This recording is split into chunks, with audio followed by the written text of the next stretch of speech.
специалиста механиков. Приехала машина с таким вот стуком. Очень нестандартная проблема, чтобы стойка так болталась.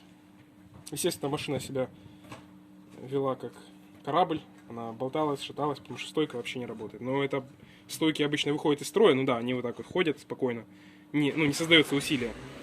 Но чтобы вот так вот разбилось, это надо доездиться конкретно.